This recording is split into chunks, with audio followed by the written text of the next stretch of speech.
Good morning. It is good to see some of you.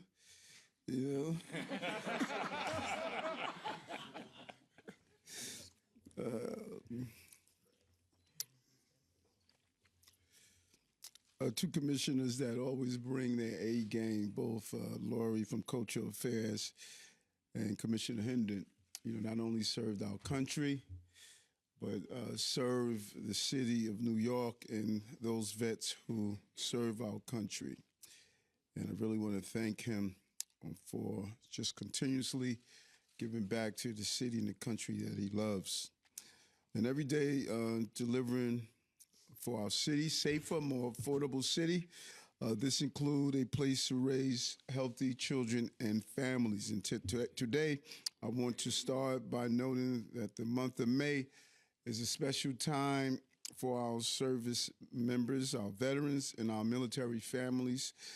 It's Military Appreciation Month, and during this month, we have Fleet Week here in New York, when U.S. service members stationed around the globe come here to the 5 boroughs to celebrate our military and their commitment to keeping our country safe.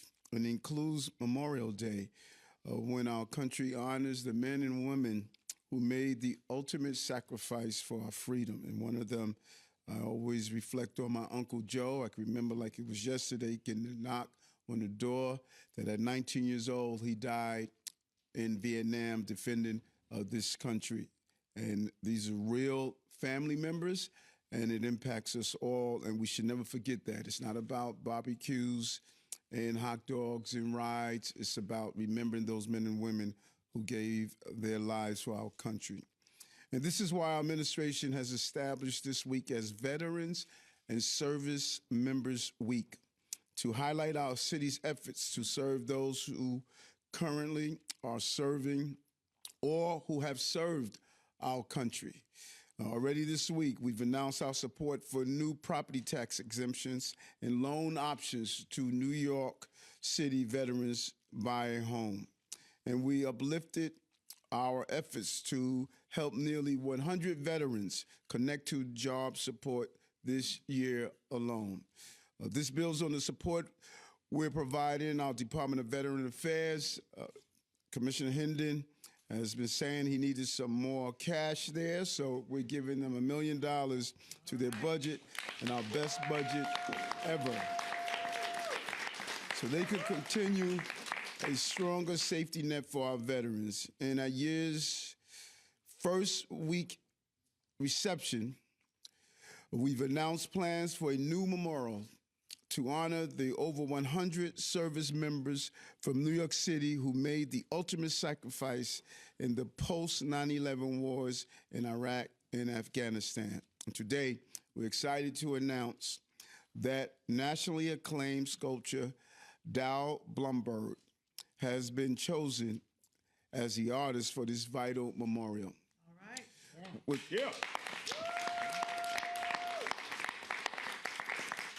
With hundreds of historic and inspiring works, he has been hailed as America's greatest sculptor.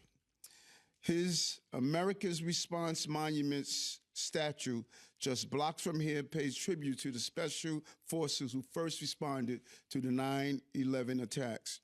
And as a son of a World War II veteran, I know that he will bring a personal perspective to this project.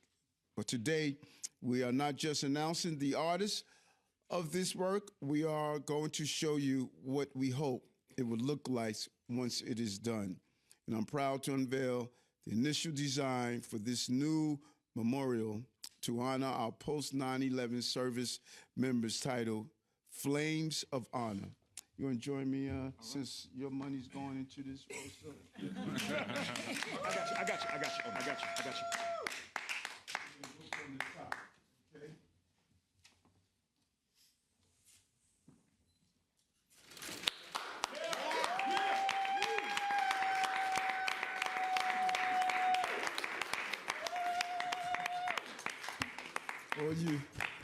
All you need is Hendon and Cumbo. Hit it out the park. His design was selected for the meaningful symbolism and the use of space to promote reflection and remembrance for the fallen. It will be located in Whitestone, neighborhood of Queens, the borough which is home to the largest number of post-9/11 service members who were killed in action. Our fallen soldiers gave their last measure of devotion defending the American dream, and we could not call ourselves the greatest city on the globe if we do not give them the tribute and honor that they deserve. Both Councilman Holden and Councilwoman Palladino, two electeds who are constantly reminding us never forget our men and women who have not only lost their lives, but who have served to protect our country.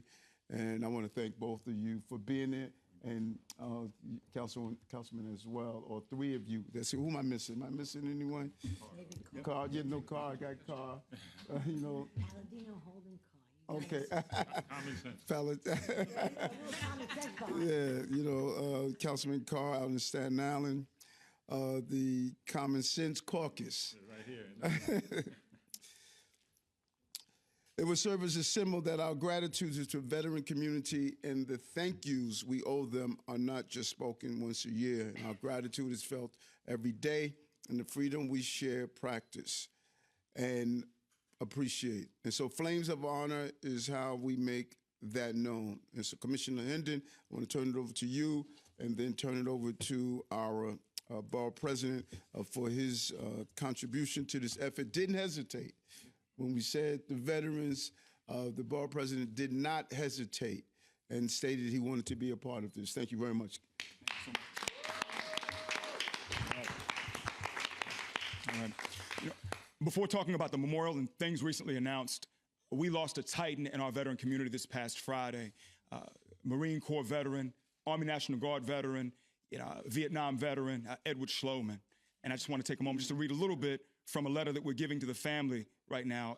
82 years old, 82 years young. Ed was not only a decorated Marine and a proud Vietnam veteran, he was a champion for healing. His work through Operation Warrior Shield, the organization for which he co-founded and was president, brought hope and relief to many veterans and first responders facing the invisible wounds of service.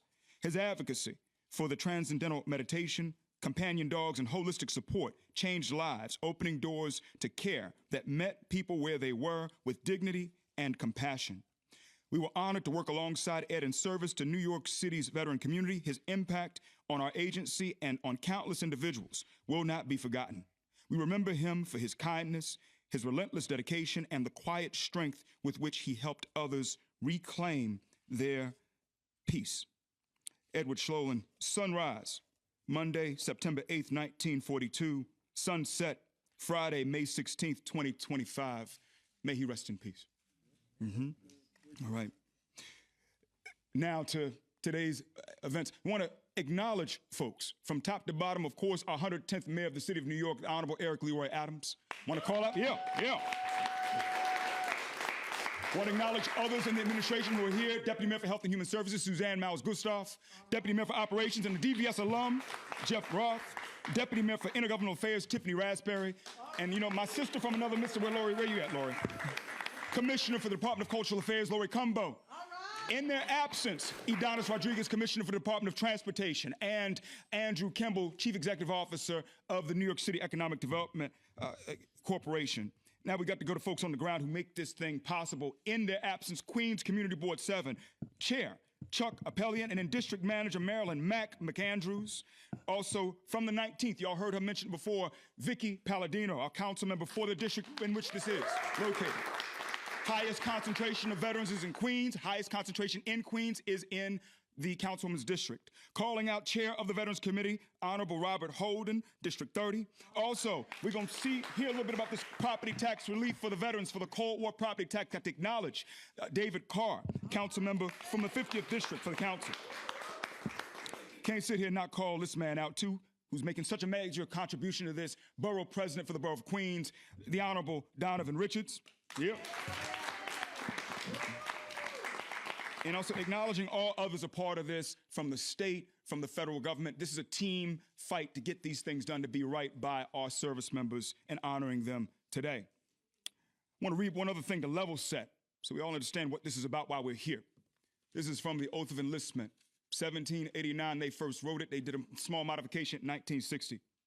I do solemnly swear that I will support and defend the Constitution of the United States against all enemies, foreign and domestic, that I will bear true faith and allegiance to the same, and that I will obey to the orders of the President of the United States and the orders of the officers appointed over me according to the regulations and uniform code of military justice. So help me God. It's important because it transcends so much. I always say we do right by our people from the moment they take the oath to the moment they're in the grave and beyond. This oath transcends your marital vows. It transcends whatever commitment you have to your children. It transcends whatever your criminal justice status is. We were at Rikers honoring veterans in that Veterans Wing there just yesterday. It transcends race, religion, creed, etc. It's a reason why you have people from the Common Sense Caucus, Republican Caucus, and Democratic Caucus here. And it transcends life. And so we're here to recognize our brothers and sisters who served in the conflicts post the towers falling on September 11th, and to level set, to take it from the top and bring it down. America's 248 years, 10 months, and 16 days old. In that time, there have been 12 major conflicts. 44.9 million people have served in those conflicts. Of those people, 1.5 million wounded in action, approximately 81,000 missing in action, 658,088 killed in action, from the Boston Massacre, March 5th, 1770, to the Kabul airport bombing, August 26th, 2021. We have monuments in this city to those who've made that sacrifice from all of these conflicts. And to be clear, there was no one that we lost from New York City in Operation Desert Shield, Desert Storm, but every conflict where we've lost soldiers, where blood has been shed, we have something we put out honoring them. It's time to do this by our GWAT brothers and sisters, and to call the numbers out for this conflict. Of that 44.9 million, 2.9 million served in the wars of, some call it the wars of Iraq, Afghanistan, and other contingency operations. 1.9 million served in Iraq or Afghanistan, I'm one of them. The other million served in the other contingency operations. Think Libya, think Syria, think other places. More than half deployed more than once. Of those who served, 53,436 wounded in action. 6 are missing in action. 7,064 killed in action. And in the 20 years from 9/11 to really May of 2021, more than 4 times those killed died by suicide. So you got 7,064 killed in action. But as of May 2021, 31,177 died by suicide. And we go down deeper to look at New York. In the state of New York, 296 died in these conflicts. We go to the city of New York. So far, we've identified 105 who are New York City connected of those who've died. That 105 breaks out to 35 in Queens, 30 in Brooklyn, 18 Manhattan, 14 in the Bronx, 8 in Staten Island. This is our time to love on these people and everyone who's a part of this, who's been in the foxhole in this fight, and their loved ones. And so we pray this is the first of what will be many, many more monuments to our brothers and sisters who've served in these wars since the towers fell. We look at 9/11, we talk about, to count, 2,977 killed on that day, September 11th. We look at how many have made this sacrifice since, and we just want to make sure we recognize them and their loved ones. And so with that, when we look at the monument, just a couple of key points about it. For what was put together by Dow Blumberg, who himself is a World War II veteran's child. So his father served in World War II. Sorry, real quick, got to call out Randy Mashrow, our first deputy mayor. Let's give him a round, too, y'all. Come on, I'm going to call him. Forgive me if not, I'm going to give you your roses, brother. Give you your roses, Randy. Come on, give it to him. So when we look at this, it's 5 bronze sculptures of buglers representing each of the 5 services. It is a 40-foot tall monument with 3 silver arcs, and they're cradling a stained glass eternal flame. 65 feet is the circumference of the memorial. There are bas-relief murals, small murals on these arcs. They represent soldiers or service members of all backgrounds. The arcs themselves are stained finish at the base, and they're polished at the top. The goal is to reflect the colors day and night. And that flame burns day and night. Speaking of which, that eternal flame, it's stained glass panels with LED lights so that it can be able to shine 24/7. It's seen. It's a different look in the day versus the night. This thing doesn't stop, just like the fence of this country doesn't stop. The folded flag is 13 feet long. It's sculpted. It floats within the arcs, and there are mosaic tiles. The flag represents the oath and the idea of commitment to something greater than oneself that can never, ever touch the ground, that cannot die. And then when we look at it is abstract, it is realistic, it is designed to just be a place of reflection and honor for our people. And we're so happy to have this. Once again, it's the first of what we hope will be many more, recognizing our brothers and sisters who served and those who sacrificed and their loved ones. I can't stand here and not talk. We said 105 who are connected to New York City. Let's recognize all the family members of those who died as well, our Gold Star families. And so with that, this is what we do to be right by our people in the vein of culture. We also do things when it comes to healthcare, housing, benefits, education, employment, and other announcements dovetail with that. We're in a place where only 1 out of 4 veterans in this city self-identifies. And so I always tell all of our friends here, our elected officials, we're doing everything we can to get our brothers and sisters to come into the light. It's 34.3% identified in the country, 29.8% identified in the state, 24.1% in the city. And so everything we can do to make sure folks know to take advantage of the benefits that they've earned and what's out there and that we want to honor them is what's in play right now. So you see us talking today about things with employment, helping in a high-touch way to help our brothers and sisters who need jobs get jobs. You see us talking about the housing piece. We know housing is a large, just not the crack for folks. And so everything from let's help you navigate Housing Connect. If you have a hearing, vision, or mobility disability, let's make sure we can sign off. If we see the VA gave you the rating for it, between us or our VA partners, we can sign off, making it easier for you to access affordable housing. If you're someone who is looking at owning something, let's tie you in with the Hebrew Free Loan Society, with Sony Mayor, State of New York Mortgage Agency, to close the gap on the financial hurdle for you to become a homeowner through this program that is called the Hebrew Free Loan Society's Veteran Home Ownership Loan Program, or Homes for Veterans NYC. And when it comes to those who currently own, of those 11,000 who own property right now in New York City, but who served during an era that is not deemed a combat era, make sure you get your tax relief. So this is what we're being led with Councilmember Carr on in Intro 740, where of all the tax exemptions we can put on the table for our veterans, we can afford all 3 to them. Right now we only do 2. This third one handles that group that if you served after Vietnam ended, but before Operation Desert Shield, Desert Storm began, you've got no tax exemption. We want to change that right now. And so with those things, we just thank everyone for all that you do. Any day we spend talking about veterans is a good day. And for those who don't identify, if you or someone in your household has served in the military, in the armed forces, please contact us. Website is nyc.gov/vets. Phone number 212-416-5250. Email is connect@veterans.nyc.gov. And social media handle is @NYCVeterans. We thank the mayor for his leadership and all who are here to get this done. Once again, the commitment is from when you take the oath into the grave and beyond. And just 2 quotes I got to leave you with. This is Claudia Pemberton. America without her soldiers is like God without his angels. America without her soldiers is like God without his angels. And then this is Michael Graham. Service is what prayer looks like when it gets up off its knees and walks around in the world. I say again, service is what prayer looks like when it gets up off its knees and walks around in the world. Thank you so much, y'all. God bless. All right. Okay. Thank you all for coming. He set it all. How do you top that? But good morning. And first of all, I want to thank Mayor Adams for having me today. And thank you to our DVS Commissioner, James Hendon. Thank you for your passion and the work that you do. He walks the walk every single day.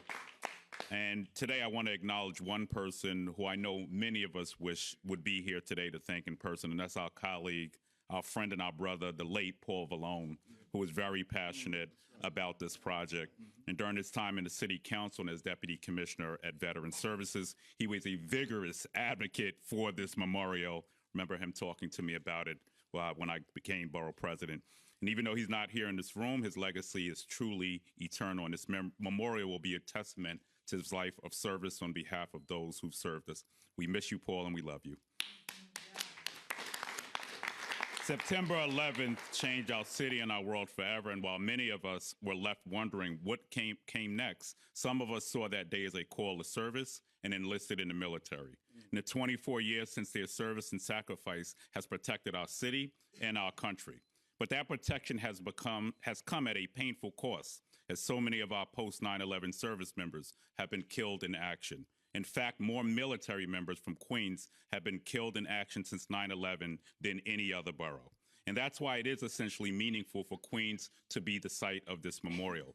It will also be a welcome addition to the waterfront in Whitestone. I know Vicky Palladino can attest to that, where we'll be incorporated into the Utopia Parkway Seawall Replacement and Street Improvement Project. I'm proud to be allocating $3 million in capital towards this memorial. We put a down payment. We put a down payment of 1.5 this budget, and we'll finish up next year, because the least we can do as Americans is to recognize those who've made the ultimate sacrifice in defense of our country.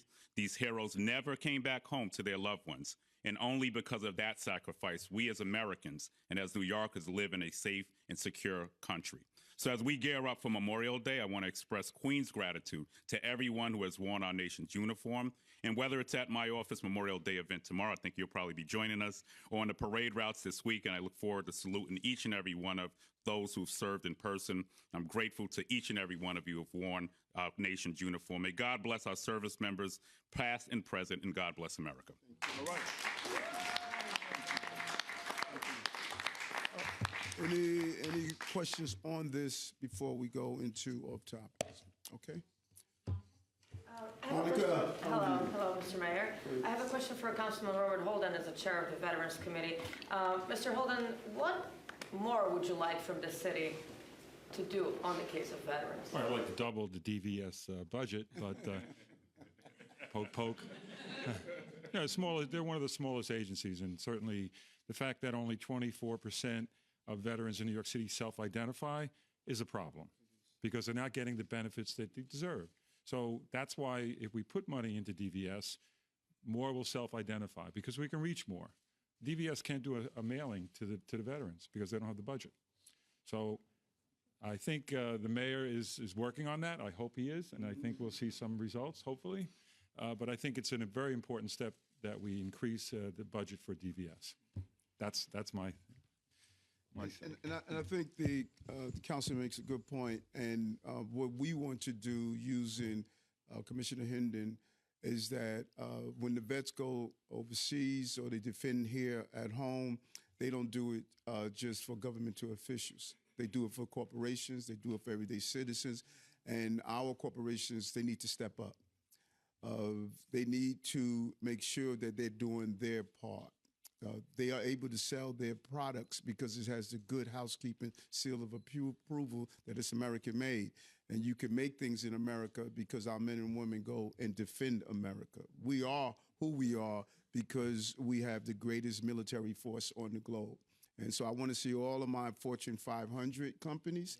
I want to see all of my startups. Everyone should be reaching out to Commissioner Hendon and saying, let's match that $1 million that the city put in. We are all doing well because of our military, and we should not have to say, let's find another nickel somewhere. This is one of the most prosperous countries on the globe, and it's time for our corporate community to understand that our military needs their help. Did you have a question? Okay. You want on this, or you want something later? No, about this. Okay. Okay. Yeah. So I would like to know when the project will start and how long it's going to take to finish. Commissioner, when it starts, you got that? So for us, the groundbreaking will occur in the beginning of FY26. So think within the first few months of the new fiscal year. And it's projected to take approximately 2 years to complete. It's an expedited process, mainly because we're working on an existing stormwater mitigation project that is currently being managed by EDC, but under the Department of Transportation's direction. So it's something that's already hot and ready to go. So we're so excited that once we do receive these funds within this next fiscal year, that we can start work on the project. So I'll be doing the ribbon cutting in my 3rd year of my next term.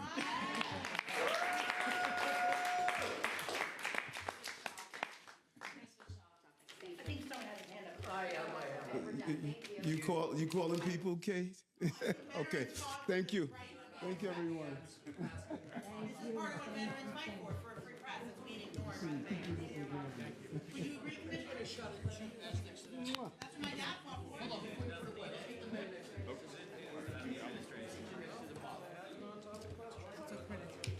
Thank you so much.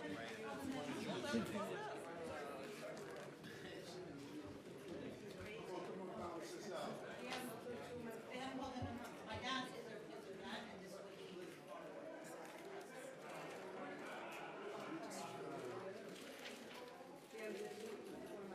You going to any game, Randy? All right, thanks, folks. We're going to continue on here. Yep. Oh, yes, sir. All right, we're leaving. You be nice to our mayor now. Be nice to us. Yes, exactly. Oh, man. Love this crew. Although I don't have my official uniform. Thank you very much. I couldn't get it ordered in time. Oh, boy.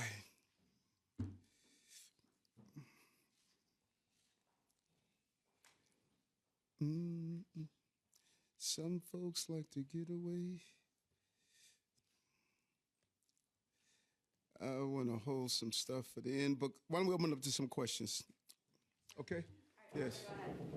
Mayor, Marcia, how are you? how are you doing, Mr. Mayor? Quite well, I quite like the well. hat, by the way. Yes, excellent. You're going to pull it off. I know you're running in November on an independent line called Stop Antisemitism. And I wonder how you feel about one of the people who's running in the Democratic primary, Zohar Mamdani, who has refused to vote on resolutions that both support Israel but also recognize the Holocaust. Do you think that's somebody who should be representing the city of New York with a large Jewish population? Well, I think we point him out because he is the obvious, but let's not forget the fact we have a controller that he's refusing, for the most part, to use pension funds to invest in Israel, which is a real partner of ours. Let's not look at some of the council legislation that did not want to deal with what happened in Gaza. There are a number of people who are running that they have shown a real desire to lean towards those who promote this hatred, and instead of moving towards a place that we're tolerant. And so we focus on him, which I think is wrong, what he has done. But look at the records of others. You know, there are others. I don't see how, with the good return on investment in Israel, how the controller is succumbing to the far left to say we're not going to have Israel as an investment partner. The goal of our pension funds is to get a good return and to make sure that whomever we use as investments is not in any way breaking any laws. There's no justifiable reason that the controller is not doing investments in Israel. And I think that when any candidate that doesn't recognize the Holocaust is real, that raises a real red flag. You know, listen, I was in Krakow, Poland, and walked through the camps, and walked through the camp, as I stated. And so whomever believes it's not real, maybe they should take a visit and see.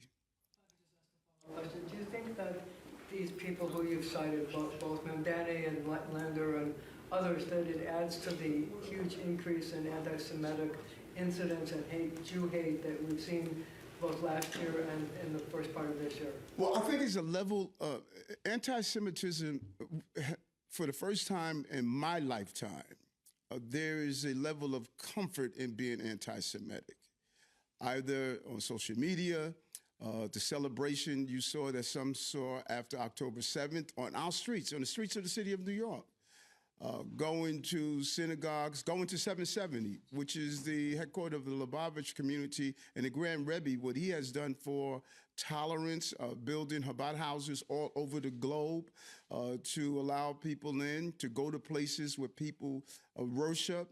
I would never tolerate someone going to a Christian church and saying vile things and doing foul things. I wouldn't allow someone to do it to a mosque. I wouldn't allow them to do it to a Sikh temple. So what you're seeing is that's taking place at places of worship. A synagogue is a place of worship. A Christian church is a place of worship. Buddhist temple is a place of worship. Protest, but don't desecrate. And what you're seeing that's coming out, this meanness, this anger, this hatred, this particularly pointing out a group, I just think is wrong. And, people have a right to free speech, and we're not going to ever get in the way of that, but we're not going to allow you to cross the line. And so I think those elected officials who have not been clear on this issue is adding to the problem. I have no lack of clarity. I say this over and over again. This is not philosophical for me. There's no rationalizing about anything. I've said it over and over again. Hamas needs to be destroyed. It's a terrorist organization, not only to the people of Israel, but to the people of Palestine. They're destructive. Their behavior towards the people is real. It's despicable. And every hostage should come home. I've been very clear on that. Hey, Mayor. How are you? Good. How you doing? Two questions on two completely different stories. First, there's a video going around, I'm not sure if you saw it, of a horse still attached to its carriage. It got loose in Central Park over the weekend. Nobody was hurt, but people who support banning these horse carriages say that's a good example of why it should be. Just wanted to get your reaction to that. Also, we heard from a mother who was having some issues with the student Omni cards. Basically, she says a lot of them are really flimsy. They aren't really good quality. Kids are losing them. They aren't scanning in some cases in the subway. So when the kids are going to get on the subway, they're not working. And they'll show their school IDs to the station agents, but the station agents won't let them through. So in many cases, you see kids jumping the turnstiles. Just wanted to get your reaction. Yeah, first to the horse, we're looking into that. We're looking into the incident, find out exactly what's happening, and we're working with everyone involved. This is a long-running conversation about the horse and the carriages. TWU is representing part of that, and so this is a long-running conversation, but it has to be safe. No one should be injured. We don't want anyone to lose a life or limb, and so we're looking into it and finding out exactly what's happening in that case. The Omni cars, this is the first time I'm hearing that.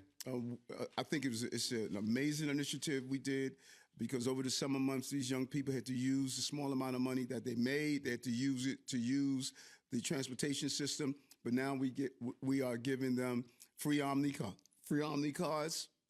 I have not heard those complaints, and if they are flimsy, we need to make sure that they're durable so they can get through the summer. And our clerks, we're not looking. Children should not be receiving fines because the cars are not working. It takes a little patience, but we need to do everything that's possible to make sure these children can get to their place of employment. What we have done with 100,000 summer youth jobs, teaching them financial literacy, teaching them so many different things, dealing with the summer youth employment for the first time, having them involved in a large amount of time in city services. This has been a win-win program, and we should not allow the Omni cars to be a barrier. So we're going to look into that. Good morning, Mr. Mayor. What's happening? I'm good, thanks. Good. So last week when you were promoting today's crypto summit, Yes. you talked about how, and I'm quoting, this new form of financing and finance is something that can impact those communities that have historically found themselves lacking in access to banks and access to ways to save their resources and dollars.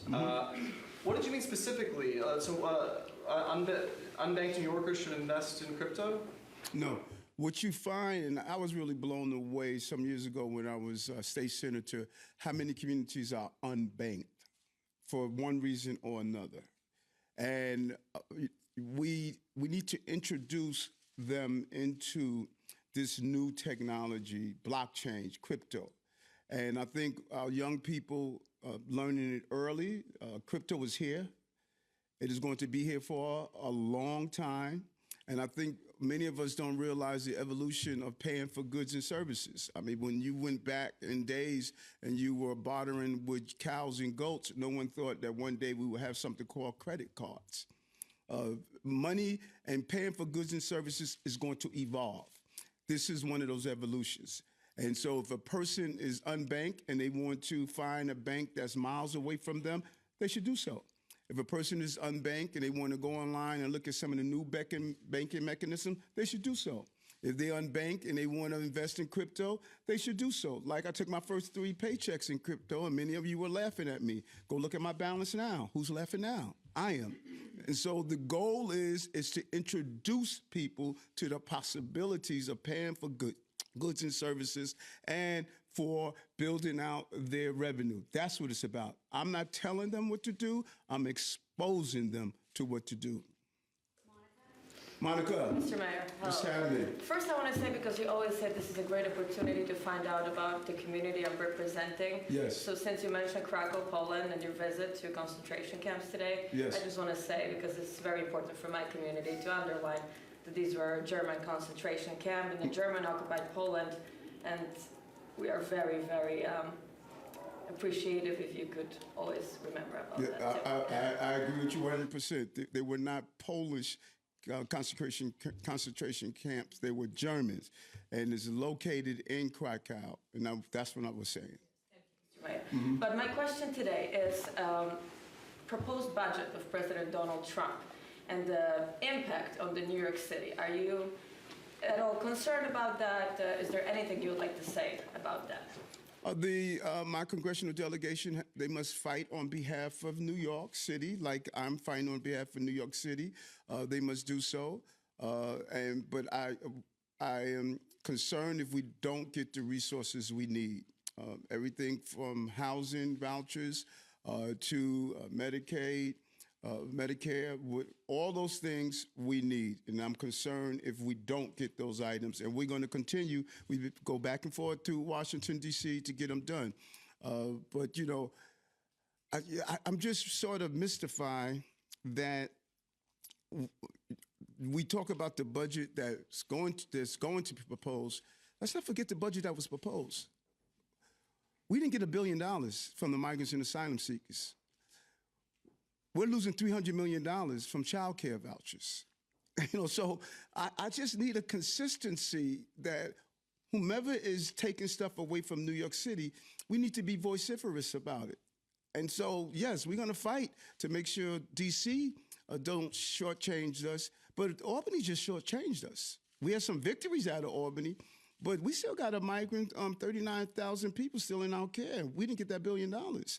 And Albany's child care program that they put in place and told us to sign up people, we need to be clear that we didn't get it. So we need to critique. I'm concerned about that as well as concerned any cuts in Washington, D.C. I'm consistent in my concerns.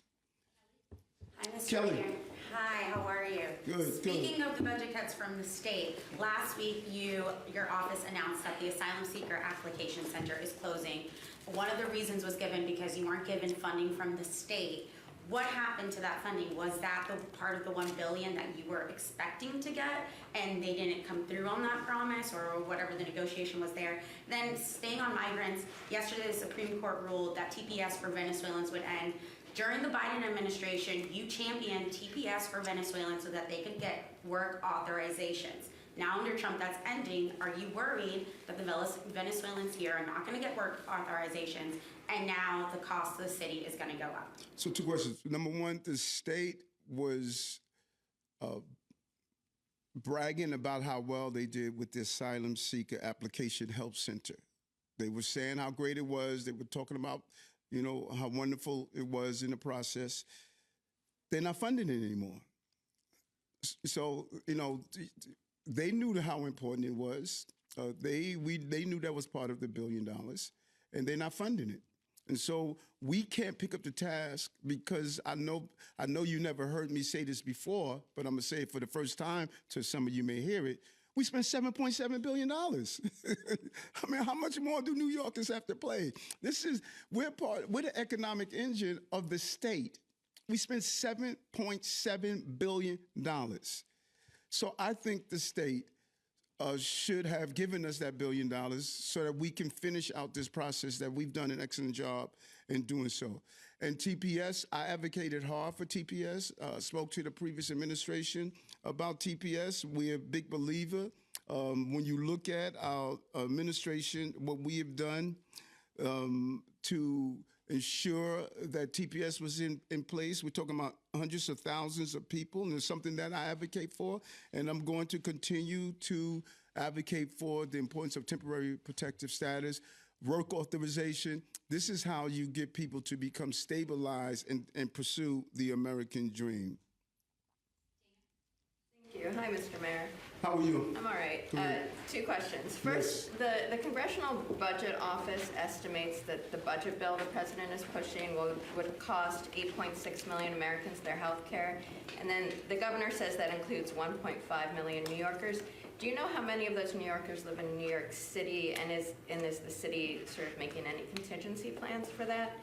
And then completely unrelated, related companies and Wynn Resorts, as I'm sure you saw, just announced they were pulling their bid to build a casino on the west side because, quote, we or any casino operator will face years of persistent opposition.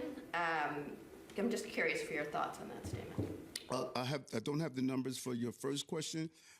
Our office will give those numbers for you. I don't have those numbers. And when it come from them pulling their plans, I have a small role in the casinos, and wherever it is in New York City, I applaud it. Union jobs. I was a former chair of racing and gaming. It's a great economic boost, and we all know when you do a project of this magnitude, you're going to have yay sayers, you're going to have naysayers. 8.5 million New Yorkers, 35 million opinions. That's part of the game. One has to have the stomach to go through the process, and that's why a lot of people don't want to develop some of these projects in the city, because the obstacles, the naysayers, everyone that is basically saying not here. Sometimes they're the loudest. They're not the majority. Sometimes they have their jobs already, they have their homes already, and they don't understand that other folks are trying to get employed, other folks are trying to buy their homes. I always try to look at it through that. And so if they pull their projects, there are others who are still looking to have a casino here and let the best women win. Good afternoon, Mayor. NJ, what's happening? How would you characterize and describe your initial encounter, and that of the NYPD for that matter, with the Mexican captain and crew on board the ship? Yeah, my team was telling me that someone stated that there was some type of tension. That didn't happen. I don't know where that came from. That was the same ship I was going to be on. They invited me to come on for, I think, early in that week. Was it Thursday? It was early in the week, and I was looking forward to doing so, but the schedule was crazy. And when we arrived at the ship, the police commissioner, the Zach Isco, Commissioner Isco, the fire commissioner, and others, we were doing an observation of the ship, and someone asked, could we come around so we could get a better look at it? We walked on to the ship. They were extremely receptive. Everyone was collaborating. I cannot commend our first responders enough to be able to get those who are in immediate care. There's something that's called tagging during emergencies. You want to tag the individuals based on injuries, so you can move them right away. They were able to get those red tags off right away. Those were serious injuries. As we were standing there on the pier, seeing them come off one at a time, excellent coordination. No one was in anyone's way. No one was any way disruptive. Everyone was collaborating. And so, it's the New York way. Everybody want to find some reason to say, okay, things didn't go right. No, things went right. Well collaborated. Coast Guard personnel was there. NYPD, FDNY, the entire team, they operated in an amazing fashion. And the Coast Guard person who was there, he says, when this happens in New York, we don't have much we have to do. In other municipalities, we have to bring all sorts of resources, but New York was well organized. 277 people was on board the best vessel. Thank God 19 people were injured, 2 people died. That could have been a real horrific tragedy. And I think the fast response on both the New York side and the Brooklyn side and the collaboration. And so whomever is stating there was some type of conflict of interaction, that did not happen. I was right there on the ship, and everyone was cordial, respectful. And in fact, the president acknowledged the work we did here. The ambassador stood next to me when we had our press conference, and the consul general as well. So I don't know who, probably somebody was on a boat in Maine somewhere and said, you know, there must be some conflict in the East Harbor. That just didn't happen. Yes. If I may. Yes. You know, look, I think you would acknowledge, right, that the video is horrifying. It is. What do you say to New Yorkers who are concerned when they see that kind of collision? Then they, you know, think back on what happened in Baltimore, and they feel that some of the city's infrastructure is vulnerable. You know, actually, as I was on my way somewhere else, NJ, and I got the call that I was doing the ride-through, matter of fact, with the elected officials to see our PATH program, and I got the call while we were coming out of the subway station, and I was with one of the reporters, and any given night in the city, you know, I mean, this is a city where stuff just happens, and you have to be ready to respond. We can't stop stuff from happening. We must be able to respond when it happens. And that's what we saw. We saw the deployment. And so what New Yorkers should feel comfortable about is that if it's a plane landing on the Hudson, if it's planes that are, you know, off track somewhere, if we have a power outage, if we have a flood, we have a storm, all of these unforeseen things, we respond. And so to New Yorkers, the comfort should go is that we have the best first responders in the country, if not the globe. That's the comfort we need to have, because stuff is going to happen in a city of this size. Our bridges are strong. There was no damage to the structure of the bridge at all. We have protocols in place to make sure what ships are supposed to do. But, you know, Mother Nature has its own way of doing things. So this investigation, NTSB is doing their investigation. They will determine what happened here, and then we'll learn from that. And protocols will be put in place based on what we learn from that. JR, what's happening? How are you? Happy anniversary. Thank you. Piggybacking on NJ there for a minute, yes. The Mexican ship that crashed into the Brooklyn Bridge. Is there any initiative, regulations for ships traveling under the bridge as far as height or width, so we can prevent disasters like that going forward? And secondly, New York City, we're here. The Knicks are in the Eastern Conference Finals. Do you have that friendly wager or bet with the mayor from India? Well, first, there are rules on the height. And we don't know what happened here. And I think NTSB and the Mexican authorities, they're going to be able to find out exactly what happened here. You know, I will say this, not knowing if it had anything to do with it, our currents and tides are very strong. People don't realize that. Someone can jump into the river down by the Statue of Liberty and find their way all the way up to the Bronx somewhere. And so I'm not sure what happened here, but we do have rules and regulations on the heights of ships that they're able to travel under our bridges. And the number of vessels that travel under our bridges, this is a real rarity that you'll see something like this that will take place. And we're excited about the game. You know, not only what it does to bring pride to the city, but the economic value attached. At the beginning of the baseball season, we showed the economic benefits of the Mets and the Yankees when they're in the playoffs. Right now, it's the same thing. This is a huge, huge economic boost for tourism. And I think the NBA does well. When the Knicks, when they are in the playoffs, I think it helps the whole industry, you know, because of excitement. This is the media capital of the world. We have some of the finest I won't say that. We have the technology to produce a good product. How about that? I'm gonna wait for the playoffs. You know, I don't want to be premature. I mean, the final. I'm wait for the finals, the NBA finals, and whomever is there, we're gonna do a wager. You know, I don't want to do anything to jinx the team. Thank you.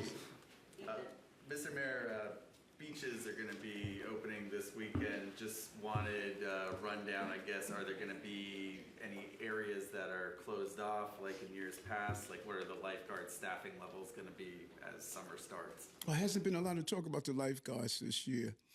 There's a lot going on. Huh? There's a lot going on. Yes, yes. I'm gonna find out what the numbers are. You know, normally every year we have this recruitment going on. Our goal is not to our beaches and pools, but let's come up with can we get an official number of where are we with our beaches and pools? I don't believe there's any real issues that we are facing. But I know we're going to release the numbers. We'll find out from Sue where we are, and we'll release the numbers later this week. Matter of fact, on Friday.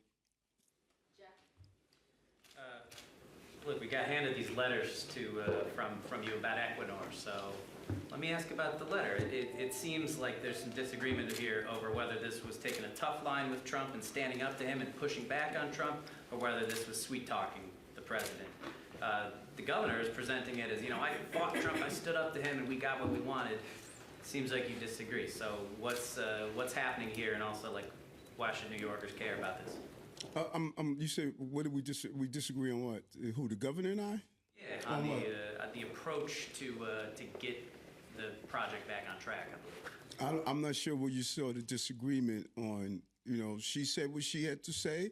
I've been very clear from day one. I'm here to work with the president and not war with the president. You know, there were many conversations, and when I went to D.C.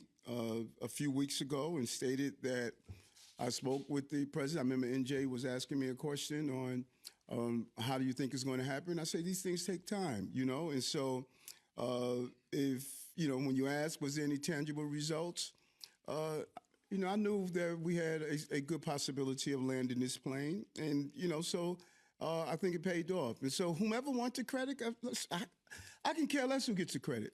All I want is a project that will have 1,500 jobs, 500,000 houses would be able to get electricity for it, billions of dollars in infrastructure, capital that's going to be there. It's part of the overall plan that we have for that location. And so if people want to say that, you know, I did it, I don't care. They can say I did it. I want to say New York got it. And we don't have a disagreement. So if she wants to say it was because she was strong and fought for it, hey, great governor. You know, all I know is that when I sat down in the Oval Office, I shared with him how important this project was and what it meant. I know the letters that we sent. I know the conversations we had behind the scenes. I know that as long as you continue to talk to someone and reason with them, sometimes you'll win, sometimes you won't. Many of you stated that, oh, you should not have a relationship with the president, and no matter what he does, you're not going to like it anyway. You know, hey, that's your belief. That's not my belief. Because we got a project that is very important to us. Are we going to get everything we want? No, we're not. I didn't get $7.7 billion from Biden. We keep wanting to, y'all don't want to talk about that at all. You know, how about acknowledging he left us with a $7.7 billion price tag? That Trump has a massive deficit for the city. I mean, you just kind of brushed it off earlier. Well, why don't we do both? And I'll give you the list of things that I disagreed with that the administration has done. Can you give me the list of things that you acknowledging what the previous administration did to us or what Albany just did to us? See, I'm consistent. I disagree when you take claw back $80 million from us. But you don't have to be disagreeable to disagree. That's the way I see it. And because I'm not disagreeable, there's a real project that we're going to place in our harbor. And I want to thank NYSERDA and Equinor and all those who were part of this, because this was huge for this region. It was huge for this region, and we had to get it done, and we were able to get it done. Hi, Mr. Mayor. How are you? Good. I wanted to ask you about your first deputy mayor, Randy Mastro. He's now been in the job for a little over 6 weeks. I've heard some good things about him. People feel like he's really moving things along. But I also hear that he seems more empowered than the previous first deputy mayors under you. I wondered if you could comment on that. Do you think that you have given him more power than the prior first deputy mayors, or do you think this is just Randy being Randy? I think that when you look at Sheena, Sheena had a great deal of authority and power. Her staffing increased enormously under that. When you look at Lorraine Grillo, her power was very much there. Maria got amazing things done. You look at what she did around continuing the city of Yes. When you look at all the other initiatives that are done, each person will bring their own personality, and so just to see the Fifth Avenue project was under Maria. Our successful projects we did around the housing opportunities was under Maria. Each one of them brought their own forte. What Sheena did under her administration as first deputy mayor was amazing. All of them bring their own forte, their own spirit and energy. And it's a benefit of having someone that was previously a deputy mayor, first deputy mayor. And now he's able to bring in his knowledge. That's why people like veterans. Speaking about sports, you talk to those who've been in the playoffs or the finals previously, they help a team. And, he has been through many battles and many wars, and he's a great confidant.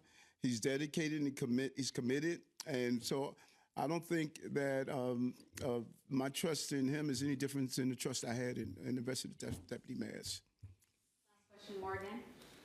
Hi, Mr. Mayor. How are What's you? up, Morgan? How are you? Pretty good. You guys should invite P.T. Barnum to march the elephants across the bridge. Maybe get confidence back. Sorry. First question for you.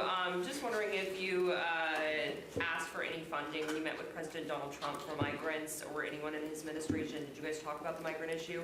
And then secondly, we're exactly 5 weeks away from the Democratic primary. I know you're no longer running, but I was wondering if you had any comments. Do you kind of miss maybe being part of that mess? Do you maybe want to comment on how much money is also being spent in this race? How much money? In the Democratic primary. How much they spending? Yeah. Costs a lot. I think, a lot is spent. I believe when I ran in 2021, there was a lot of outside expenditures for everyone. Running these races are tough. And I've been saying this over and over again. It doesn't seem to get any traction. We need to take money out of politics. I don't know how many times I've said this. I said it when I was running for state senate. I said it when I was running for borough president. And I was always a top fundraiser. So it wasn't like, okay, Eric, you want to take money out of politics because you can't raise money. Every race that I was in, I was the top fundraiser. Money in politics is a problem. And it makes no sense that we are calling people, asking them for donations. It just makes no sense. It would be a better return on our investment if the city says you get a predetermined number of signatures, here's how much money you can spend, 2 million, 3 million, whatever, we're giving it to you, and that's it. That's a wrap. Then you don't have people calling folks. You don't expose these problems that come out of this. I don't even know why we continue to allow this to happen. And so, yes, there's a large number of monies that are spent. Yes, some candidates are doing collusion. Yes, there are outside folks who are able to have $8 million in their outside expenditures and act like they're not talking to the people that are spending. This is what happens. And as I've been saying this from my days of Senate, let's take money out of politics. Let's stop people calling people, asking them for money. It's a problem. It's a problem. And people don't want to acknowledge it. They don't want to admit it on all levels, on the federal level, on the state level, all levels. It is a problem. And so, yes, there's going to be a lot of money being spent. And, you know, it's not much I could do about it. The rules are the rules. And so I'm looking forward to see who I will be running against in the general. You know, I'm going to enjoy this. A young girl stopped me the other day. She was with her mom, and the mother said, "That's the person that did the Summer Rising program." This little girl said something to me very kind. And, you know, folks, you know, looking, folks, I'm the mayor, man. I cannot complain. I just can't complain. I went from Bayside, this dyslexia child that thought he was dumb because he's undiagnosed dyslexia, and I'm the mayor of the most important city on the globe. Who cares what happened next term? You know, who cares? I've reached everything I ever thought I can reach in life. You know, and so what happens next term is going to be fine. I'm going to be fine. I'm going to be great. I don't care who you are. When you come into come into City Hall and you walk around this part of the building and you look at all these cats on the wall, you're going to see this bald-headed, earring-wearing mayor, Eric Adams. Think about that for a moment. I'm part of this history forever. I don't care if it's 3 or 4 terms. I'm the 110th mayor. If I'm on 111, fine. If I'm not, I'm 110. It's always going to be, my life is going to be permanently attached to this city, and people are going to look at the great things I did. And so the rest is, I can't complain. Get up every day, sit on the back porch of Gracie Mansion, drink my smoothie, and say, damn, life is good. Got to bounce.